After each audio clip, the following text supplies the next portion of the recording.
of your day to share in the conversation of the experiences between the fire departments of Arlington, Virginia and Aachen, Germany. As you may know, the Council of Governments exists to coordinate regionally on many public safety and homeland security initiatives with the intent of sharing things like lessons learned, incidents that occur in the region that obviously start locally, but can turn into regional events that stress our resources and how we're going to manage that, and those best practices for day-to-day operations.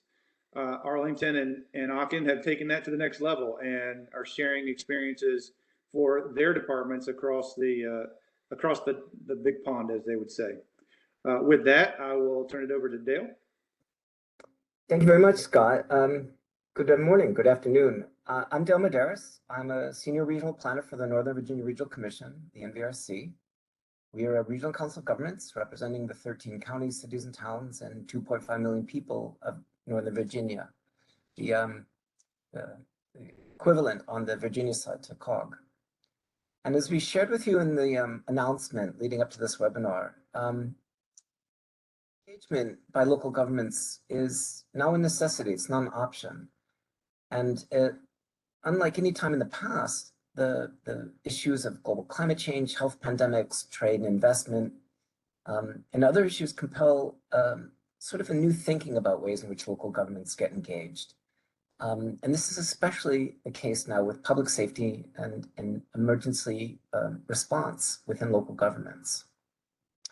So for over 20 years, NVRC's been engaged globally in a very, very special way. And it's been doing this to deliberately find, understand, and apply technical and policy innovations from counterparts abroad that lead to positive economic, environmental, and social outcomes here in Northern Virginia. So it's very purposeful, it's very outcome-oriented. And we're really, really proud today to share the story about how Arlington County's Fire Department has been doing this. They pursued a special form of global engagement with counterparts from Aachen, Germany.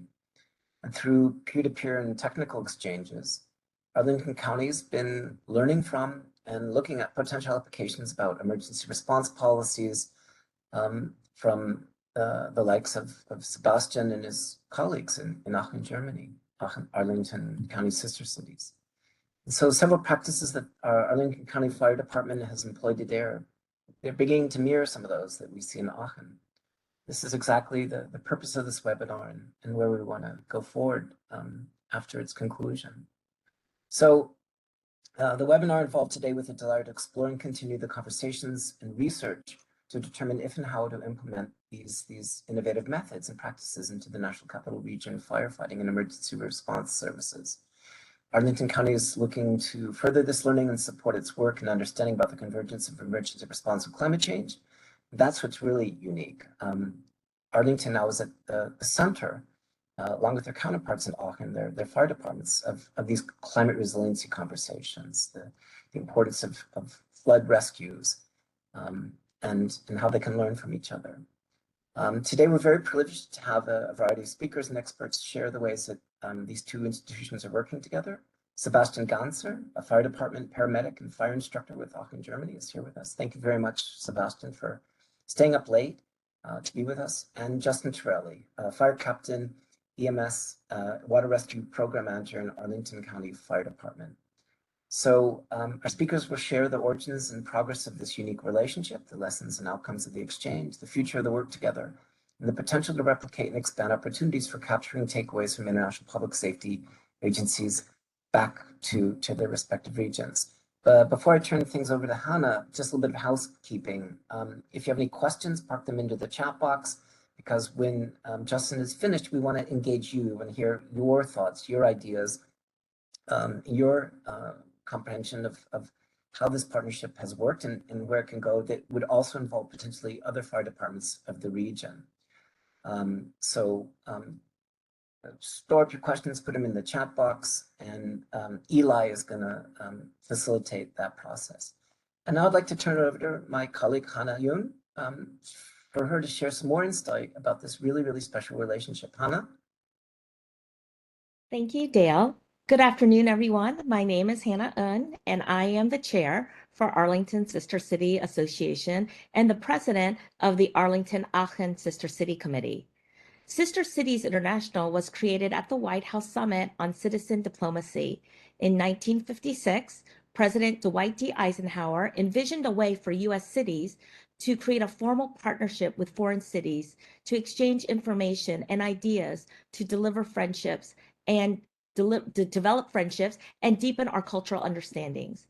A sister city, a county, or state relationship is officially recognized after the highest elected or appointed official from both communities sign off on an agreement to become sister cities, which would be the mayor of Aachen and our county board in Arlington County.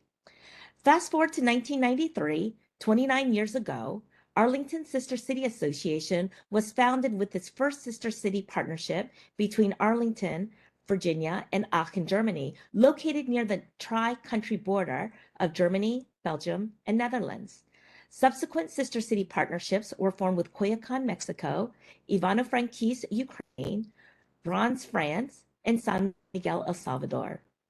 As a 501c nonprofit organization and Arlington County grantee, our mission statement is to enhance and to promote the region's international profile and foster productive exchanges in education, commerce, culture, and arts through a series of activities.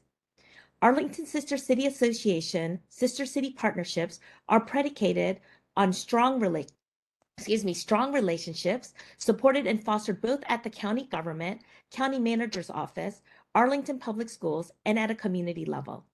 Programs, events, and exchanges are planned based upon furthering our mission statement through the 4 pillars of government, economic development, arts and culture, and education. Through the support of Arlington County and our firefighters, we have had a strong collaborative relationship between our 2 sister city firefighters here in Arlington and Aachen, Germany. As Dale mentioned, peer-to-peer and technical exchanges have occurred on both sides of the Atlantic, collaborating on ideas, innovative techniques, and best practices by our fire departments. Lieutenant Sebastian Gansler is a firefighter, paramedic, and fire instructor with Aachen, Germany's fire department.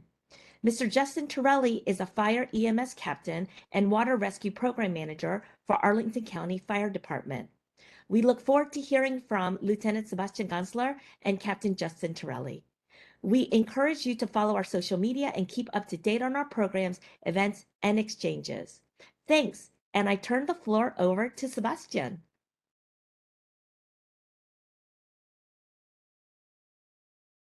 Hello, Sebastian.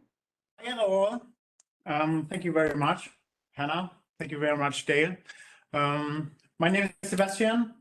I'm Lieutenant Fire Department in the city of Aachen, and I'm proud to be here for you and start the presentation.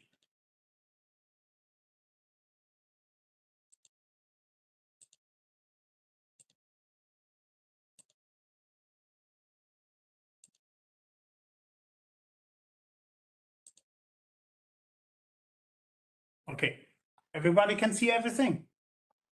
Yes, thank you. Perfect.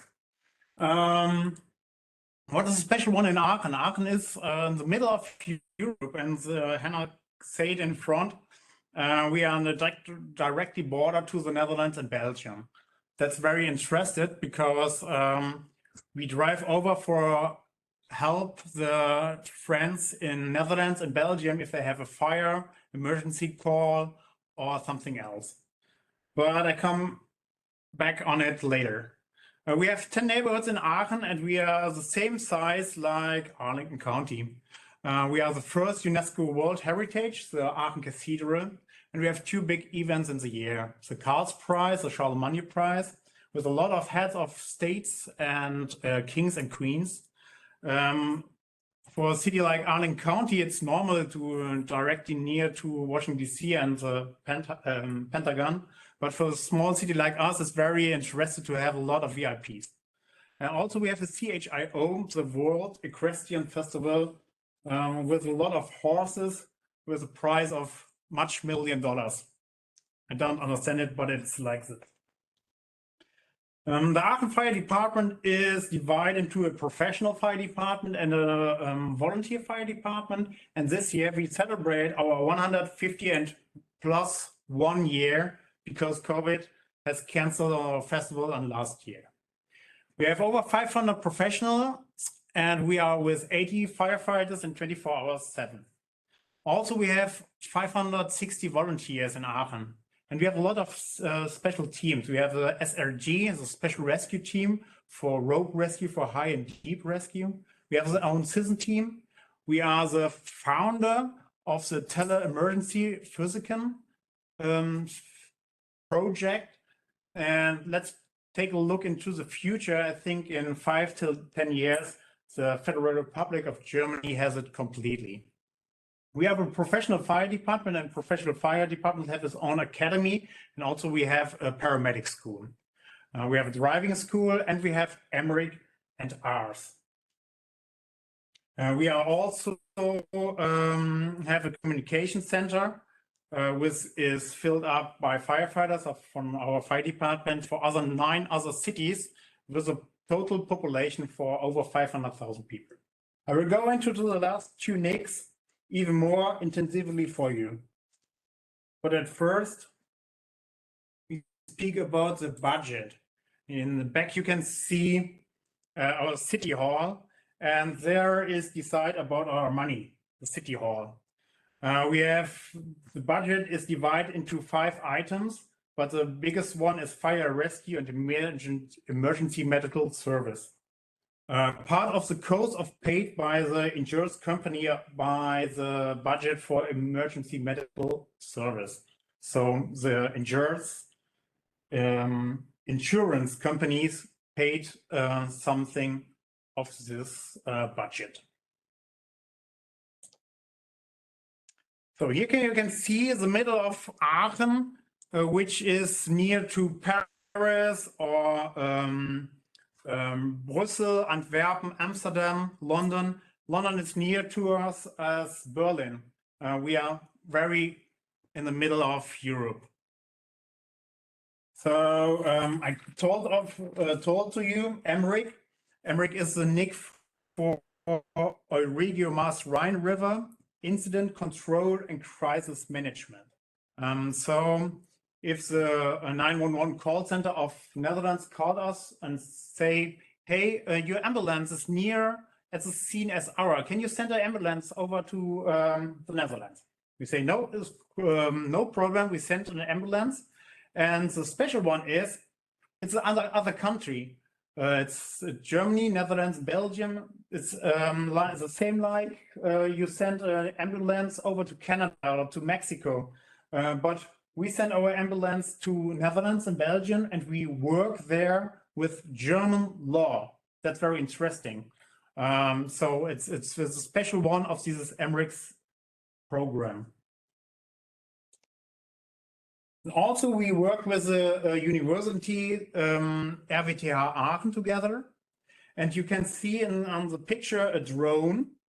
The drone is a project that fly over the scene and make a 3D picture for the battalion chief at the station. And the battalion chief at the station has a virtual reality glasses on and can go through the scene at the station. That's very interesting if you have a big accident or you have terror act or something else, or with rifle active shooting. So it's very interesting, but that is a project for the RRS at the moment. Now we go to the structure of our fire department. Here you can see our senior fire director, Jürgen Wolf, and he's our fire chief. But you have to know we have our structure chart. We have more teams in our fire department, and every team have a chief, but we have only one senior fire chief and one deputy chief, but every others are chiefs too. And we have also the city of Aachen or every city in Germany that's the part of the cities to work for non-police averting dangers and tasks. It's meaning that everything what is police, that's law of the state, and the state it's the job of the state. And everything what is no police, that's part of the communities, and the community have to do it. So we in Aachen, or the cities of Aachen, the municipalities, that's a part of the municipalities. And the city council say, hey, we want that you are in 90% in the first step with 10 firefighters in 8 minutes at scene, and the second step with 16 firefighters in 30 minutes at the scene, and both after an emergency call.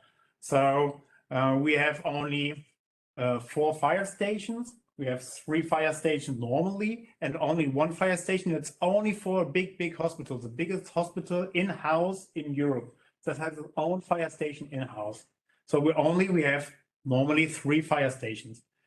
And when we take a look, we can see our 3 fire stations that we don't get it in 90%. We only get it in 76.3%. And that's a part, that's a fault that we get a new station in maybe 5 years in the south where everything is red, you can see it, that we get the new fire station there. And we have to control it in an interval of every 4-5 years, that we control it if you get it or not. So in less control, we can see we don't get it, and we get a new fire station. In the emergency medical services, the same. So city council say, hey, come on, in 90% you have to do it in 6 minutes after emergency call to be a first qualified intervention. But that's no problem for us, because we have application for the mobile phone, and if you are a medical doctor, if you are a paramedic, if you are a firefighter, if you are a nurse, you can log into the app. And if you're somebody in the neighborhood and you are only 1 or 1.5 miles away, you get a call on your mobile phone if there's CPR, and you can say, I can come to the CPR and be the first responder. And we send the ambulance, the emergency physician, and maybe an engine if they need it. Our fire academy, we have 3 paths of career. The first path is the firefighter path. You are 1.5 years on fire academy, and then you have the chance to go up to lieutenant or captain. And after the fire academy, you start a paramedic school, but this is now in Germany 3 years. So the paramedic school needs longer to learn as a firefighter. Also, we have the chance to battalion chief or chief commissioner. As battalion chief, you must start with a bachelor studium, and then you can come to battalion chief. And this fire academy needs 2 years. And if you have a master university studium, you can start as chief commissions, and both needs 2 or 2.5 years on fire academy. So we have a flood problem in 2021, and I want to speak to you a little bit about the prevention acute phase and the lesson about it. You can see a little stream. The stream on the picture is normally a little bit higher at your feet. And we know that we have sometimes problems with this stream, but problems like last year, that was the first time. We have a market and it goes over the bank. We know there's a transformer and everything go up if the water goes in the transformer. So we have our market, and we stay there at the stream 4 hours before, 4 till 6 hours before it goes over the bank. And we control it every hour, every half hour, it goes up or down. But and this year, in 2021, it goes only up. And we have a new concept, for a special area concept for storm, flood, snowfall, or heavy rain. And you have seen that we have maybe 500 volunteers and 500 professionals. And that's a very lucky part of us that we can push a button and we have in 10 minutes 500 volunteers in the back. So we can use it and we want to use them. So the normal fire and rescue and ambulance services are in this concept only worked by the professional fire department.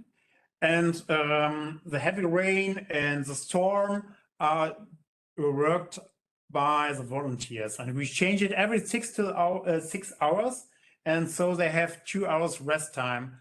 That is a good start after the flood last year. Also, we have portable boxes with sandbags, and for forest fire, we have, or wildfire, we have predefined points in the forest to put their portable pumps for long hose stretches that we do in the front. But what we do in the acute phase, we can see a sandbag filling machine with 1,000 bags per hour, and we get them a half year before the flood. And we say, oh man, did we have a bucket of gold in the cellar, or why we need something like this? We have too much money that we need something. We don't have to need something anytime.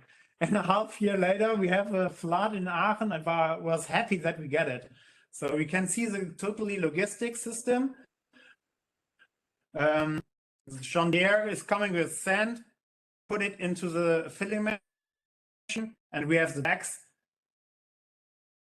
Do it full and do it on pallets, and the logistic system in trucks, and bring it to the scene.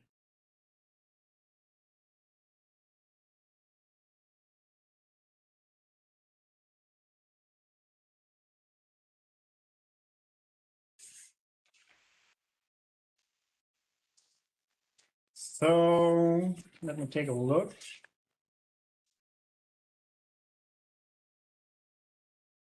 You can see the case of the stream, what he has to do. There's the neighborhood, and we stay, I told to you, we stay 4 to 6 hours before the stream goes over the bank in the neighborhood and say, come on, please out of your house. And the stream will go up over the stream. And the people say, oh, thank you, we got it, and we stay here and we control it by ourselves. And till this time, the people can go out, but sometimes they don't come out. And we have a special rescue team in the Aachen County, because we only have a small boat, but we have no boats like this. So we have a rescue team from the Aachen County who help us. But what was the homework for the fire department of the future? In the acute phase, it was important to have fast all-terrain vehicles to prioritize the scene in the early stage.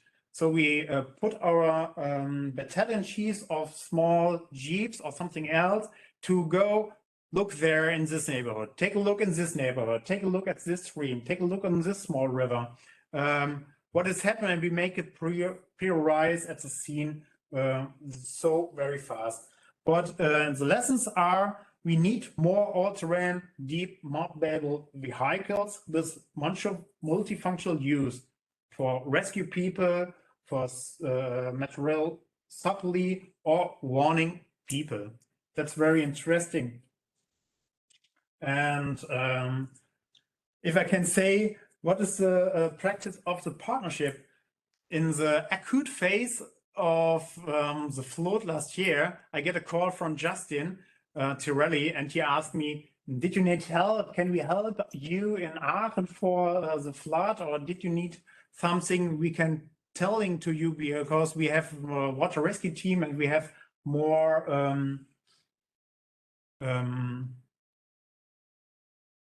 I'm sorry, I don't know the word. We have more, he called us if you need help, and that was a special one. Thank you, Justin, for this. Thank you, Arlington. So now we can see special cars of us. We have a motocross bike for to take a look at scene very fast. Was ported with normal firefighters of volunteers, but we have also mod vehicles and small jeeps. At the top over right, we can see a portable water tank for the forest fire or something else. And here you can see a picture of Erftstadt, maybe 1 hour from here, from Aachen, in the first level.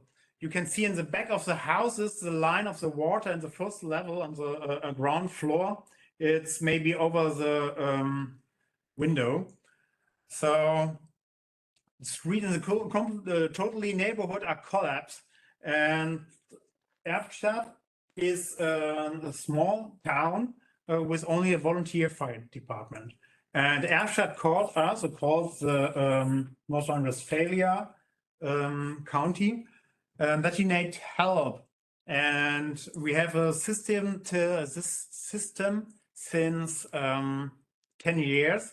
If a community need help and it's very small, they get help from professional fire departments or something else. So they need help for the operation room, and we go there with our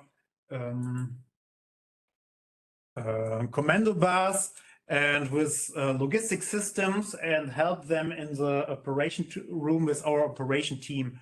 A lot of fire chiefs, battalion chiefs, and his assistants. On the picture, you see also our fire crane. And you ask me maybe why they have a fire crane. That's crazy.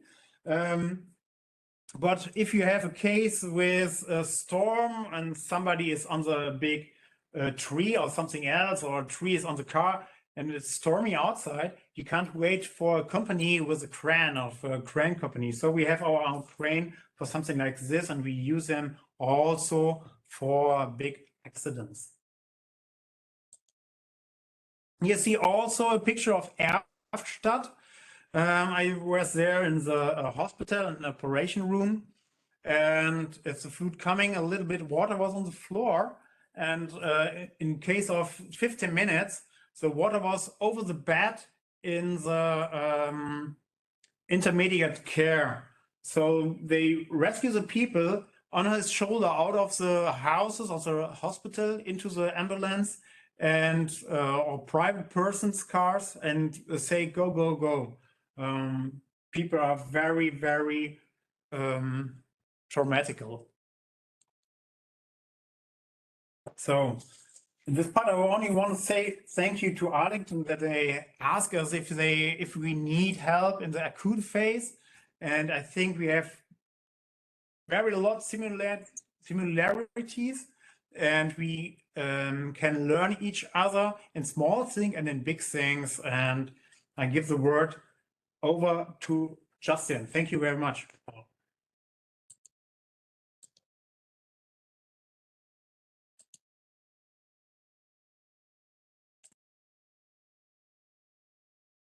Okay, so hi, this is Justin. Should I start talking now or share my screen? Yeah, please share your screen, Justin. All right, here we go.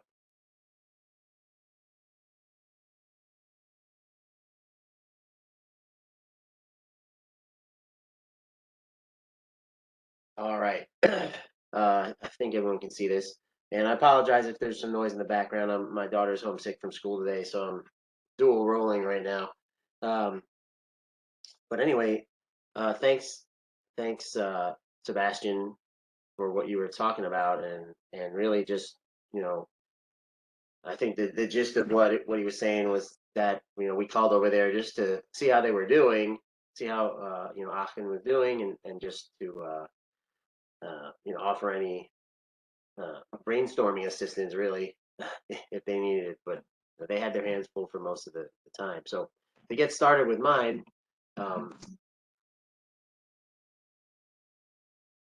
let me see if I can. Oh, there we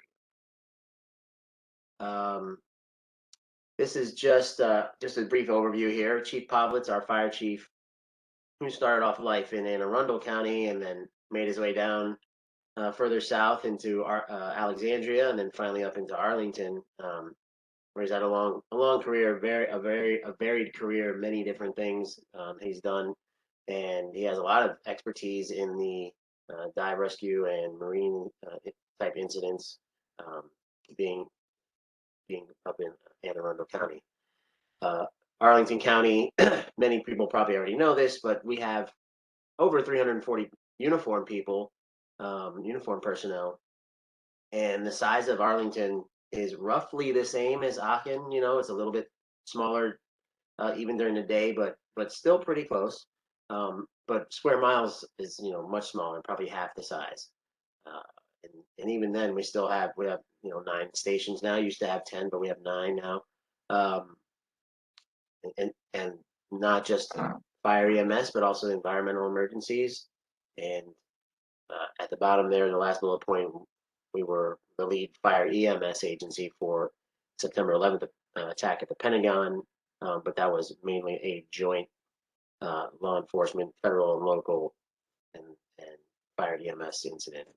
Kind of like Aachen, what we found is a lot of the similarities were just organically grown between both of us. So they do mutual aid, so do we. And they've got, except that their mutual aid crosses international borders, which is not the case with us, but which is interesting. But yeah, we use a CAD to CAD, so we're using dispatch center to dispatch center, direct communications to move units back and forth. Yeah, honey, let me finish the presentation, dear. Can you go back in the sun?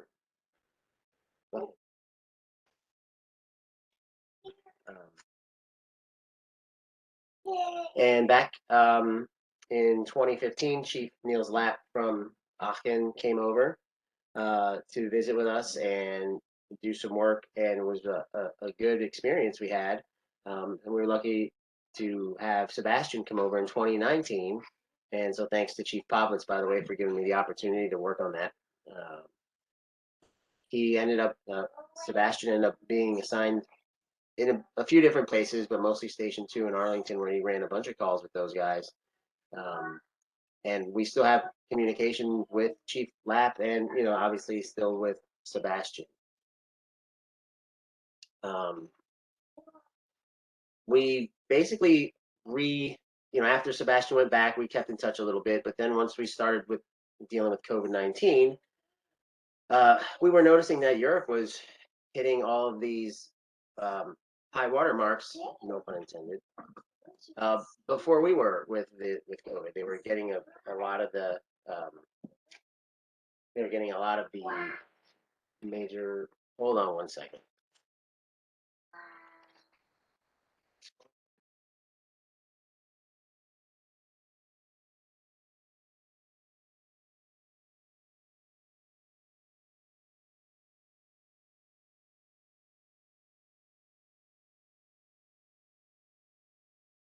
All right, sorry about that.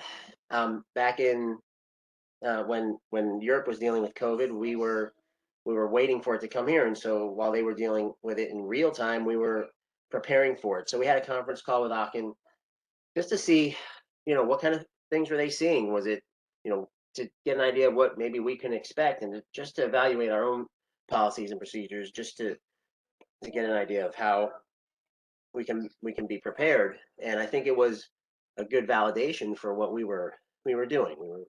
It felt like we were on the right track. And so I kind of just expanded on that a little bit to say, well, if we did it with COVID-19, what other things, can we look to Europe for? And so they had a big rainfall event in 2021 that Sebastian was talking about, over $3 billion in damage, 11 inches of rain in a couple of days, over 200 people lost all across Europe, not just in Aachen, though. And since we have extreme weather here, what can we expect? What are we doing? Are we doing the right thing? How do we, evaluate our progress? And you know, there we have it. We have a lot of major issues here. And last year in Tennessee, we had a big storm that killed 20 people and over 100 million in damages. But you know, even more locally, and we have these all the time here in the NCR. This is the 2019. People remember that picture with the guys on top of their cars. The 2020 looks almost the same. Those are our friends from DC and their banana boat up there.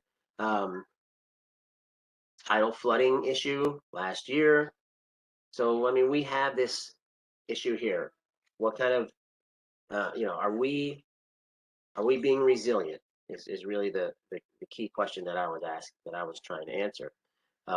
So I really started looking into some of the, you know, the research and development areas that we could get into with the help of our local expertise, different stakeholders, and including the universities who can do tons of research and development, and we're looking at increasing our partnerships with them. And by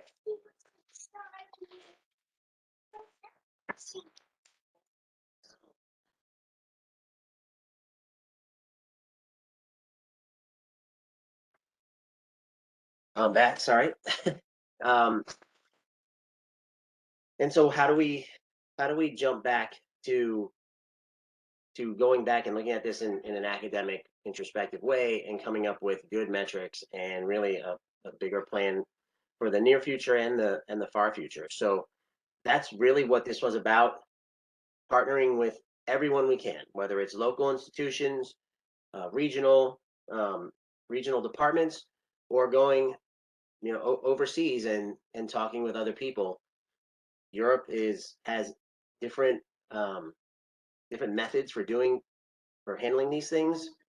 I'm sure there's things there that we can take advantage of to look at and evaluate our processes and maybe adjust them if needed, and go back and vice versa. So that was really the main purpose of you know, our visit and this discussion. We just want to explore how far can we go with this. So that's kind of it, short and sweet. I hope it was, at least. And if anybody has any questions, I'll be around for that.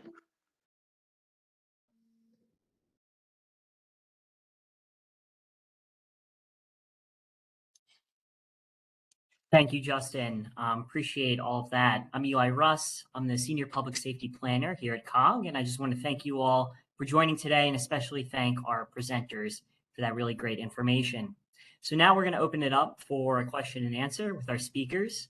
So for folks on the line, you may enter your question in the WebEx chat, raise your virtual hand, or you can just come off of mute. So with that, what questions do you have?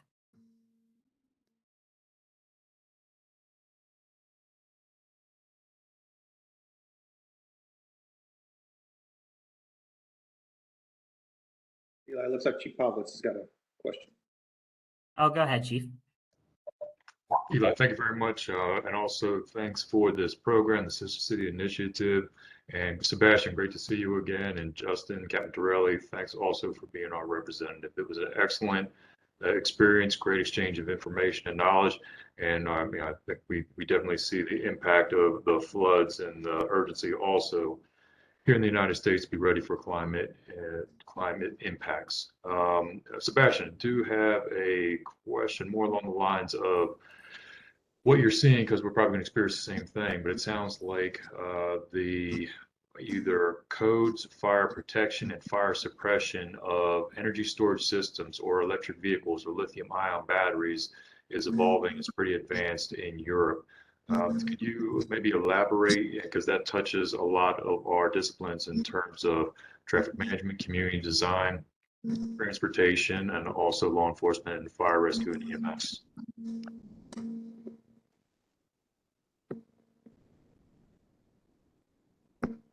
Hi, Chief. Nice to see you again. David, would you please, can you translate it for me? It was so fast for me, sorry, Chief. Yep. So we're facing an increased occurrence of fires with batteries, lithium-ion batteries in electric vehicles, in handheld devices in scooters, and also in just battery sets with solar power. It sounds Okay. like Europe is very advanced. What are some of your best research practices, and how are you addressing some of this through either fire codes, fire protection, or fire suppression? Okay. At the moment, we're testing different things. The first one is that we're testing a fork nail to put it into the battery. Also, different departments, we too have a big container, and we put the fire down and get the car with into the container and fill the container up with water. This is part of what we do. Also, we have testing a big plane, put it over the car, and execute the fire under the plane. That's the things what we see testing at the moment. But there's that different departments have different systems. And this year, in next month, we have the Interschutz, International Fire Community, come to Hanover. Is the biggest community and on the world for fire departments and fire stuff on something else. So we take a look there, what is new on the market to get fire down with battery cars. Thanks, Sebastian. We've been watching and we need to learn. We definitely need to, we're interested in your research. We'll be reaching out soon because I think you can help us as you've done over the last 1 or 2 years. So thank you, Sebastian. You're welcome. Okay. Thank you. Does anyone else have any additional comments there or other questions?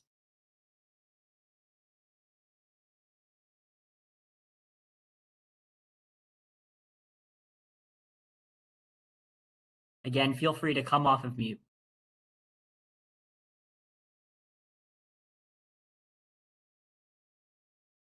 All right, so this question is going to go to Justin first. So I was wondering if you could talk to the main benefit that you found through collaborating internationally for fire department services and public safety.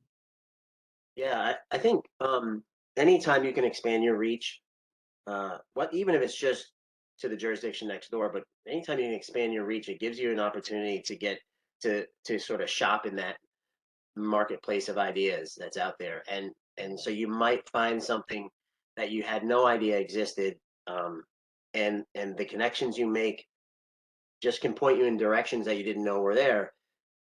So what I found was that, you know, if for example, just the fact that we knew Europe was going through COVID before us, well, what an advantage that is to us. Not, you know, and I'm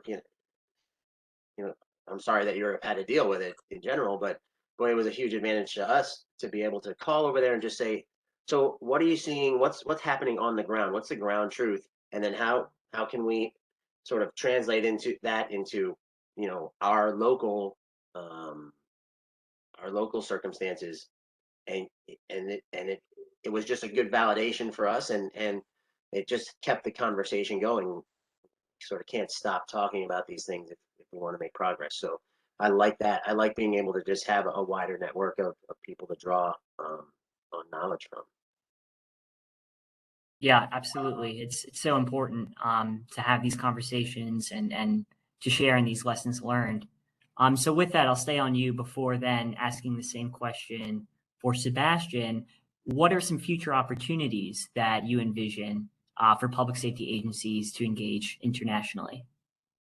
Are there specific topics or areas of need that you would like to address?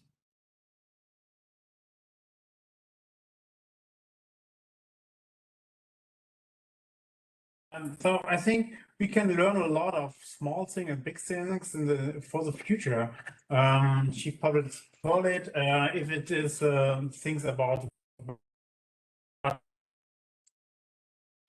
and cars, maybe that is a big part more in US as I don't know it directly. And so I think it's we have various small parts we can talk about it, and we can make a brainstorm how you do it, how we do it, and how we can change it or bring it over the sea, over the Atlantic to each other. Just to follow up on that, Sebastian, what are some of the biggest challenges that you've encountered through this type of relationship? I think it is a change to take a look over. Take a look over. I think that's the biggest chance to work each other and work hand in hand for small things and big things. The big thing is climate change. So we stay in front of them and that we can learn each other in front of the climate change, what we can do. And I think the city council must understand that it is very important to support this program.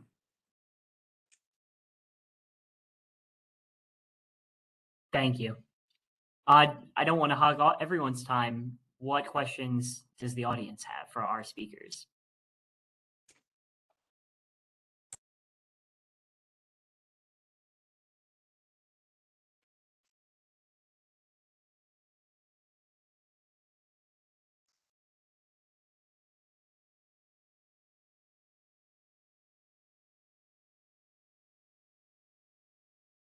So for Sebastian or Justin, I was wondering if you could guys, if you could talk more about some of the data and other kind of operational practices and technologies that you guys have discussed, and what kinds of things you have shared or adopted in your jurisdictions as a result.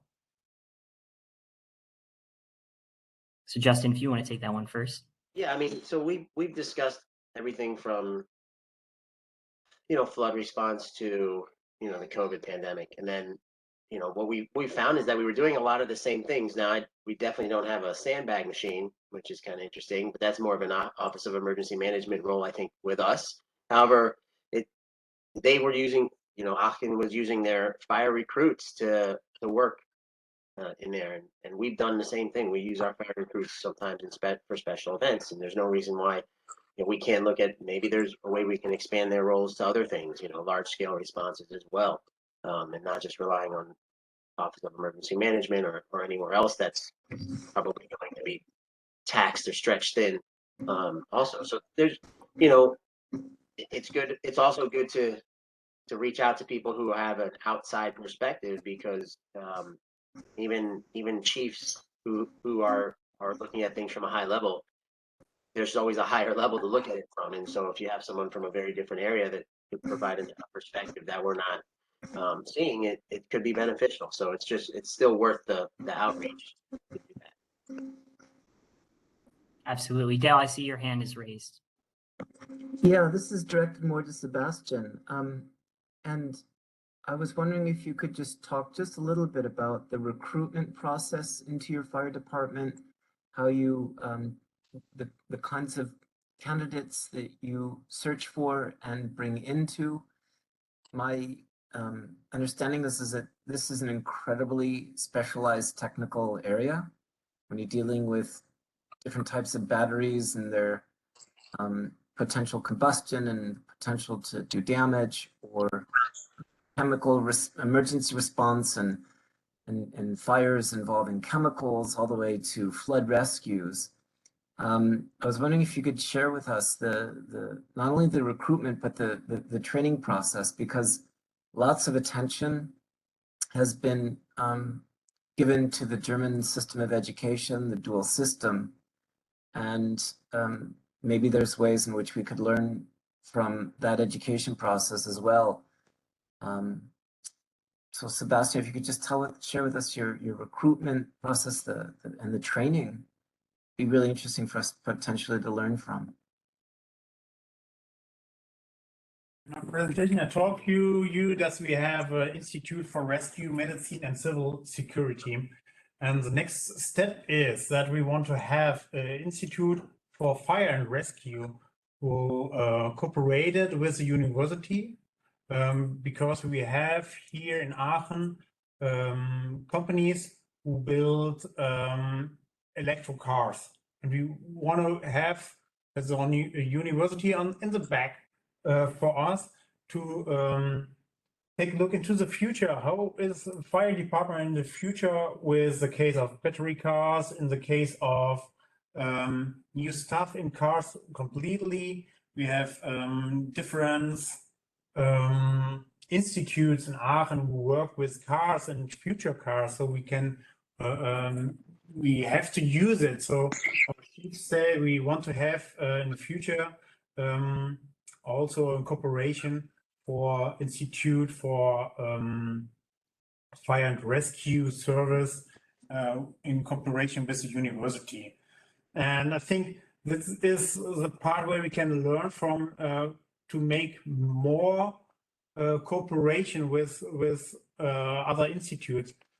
In Germany, long time ago, in the back, we everybody want to have this information for himself and don't want to give some information to the next fire department or something else. And we have a new generation of firefighters and a new generation of fire chiefs, of battalion chiefs who are cooperate together and speak together on one level. That is a part what's very important for the future of everything. I think that is the biggest wish I have, that we make speak on one level to each other, and we can learn here if we are good. How we can call it, vernetzt, if we are vernetzt. Yeah, linked, connected. Connected, yeah. If we are connected all together, better. That's the biggest chance we have.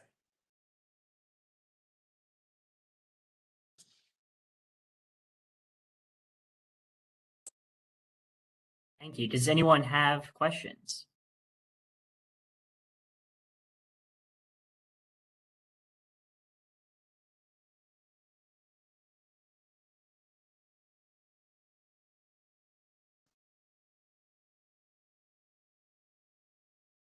This has been a great webinar. I think we can. Yeah. So in the interest of time, I'll just ask one final thing. So for folks that are interested in more information or additional resources about the specific relationship between Aachen and Arlington or other similar types of international partnerships that public safety agencies have here in the NCR, where can they go? Who can they talk to?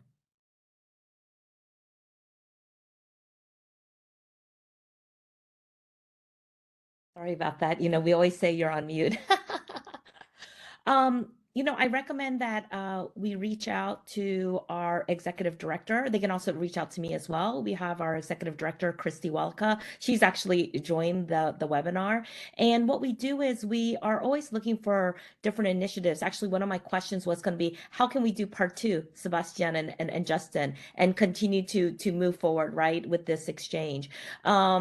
And what we do is from there, we work with our Arlington County counterparts and also with the fire department and any other division within the county that makes sense, whether it's through public works, education, etc. So we're really a great conduit for the sister city relationship.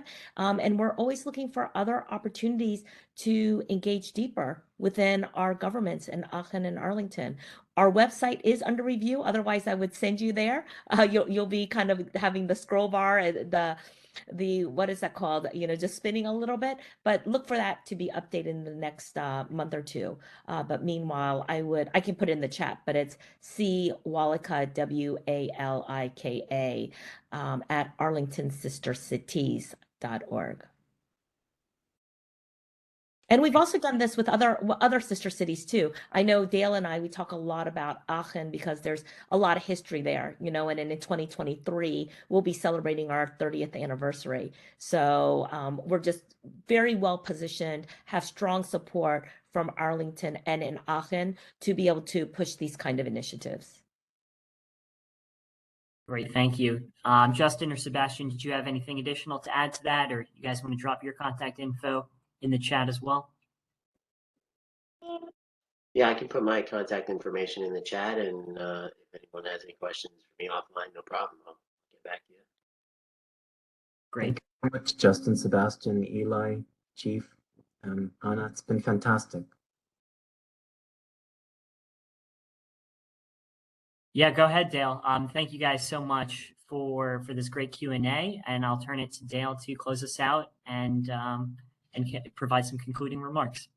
I just wanted to say thanks for everybody for participating. It's been wonderful, and I really look forward to working with everybody in the next series of discussions. There's going to be more, rest assured.